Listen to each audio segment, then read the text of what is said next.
എടപ്പാളിൽ road മുറിച്ചു കടക്കുന്നതിനിടെ സ്വകാര്യ ബസ്സിടിച്ച് 2 പേർ മരിച്ചു. തമിഴ്നാട് സ്വദേശികളായ 53 വയസ്സുള്ള മാരിയപ്പൻ, 44 വയസ്സുള്ള മുരുകേശൻ എന്നിവരാണ് മരിച്ചത്. അപകടത്തിനിടയാക്കിയ ബസ് ഓട്ടോറിക്ഷയിലും ബൈക്കിലും ഇടിച്ചതിനെ തുടർന്ന് മറ്റ് 2 പേർക്കും പരിക്കേറ്റു. വ്യാഴാഴ്ച രാവിലെ 8:30യോടെയായിരുന്നു അപകടം.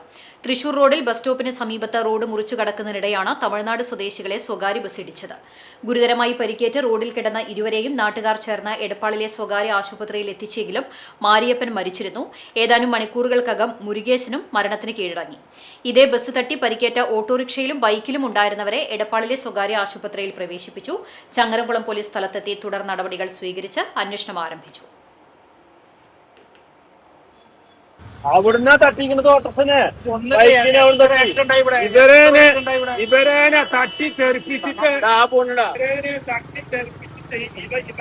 ഈടാക്കുമ്പോഴാണ് ആ ബൈക്കിനെ തട്ടിയത്. എന്നിട്ട് ഓട്ടോസിന് തട്ടി ഒരു ആക്സിഡന്റ് ആവുമ്പോൾ മാത്രം പോലീസ് വരും, ഇവിടെ നിയന്ത്രിക്കും. പിന്നെ ഇവിടെ പോലീസ് ഒന്നുമില്ല.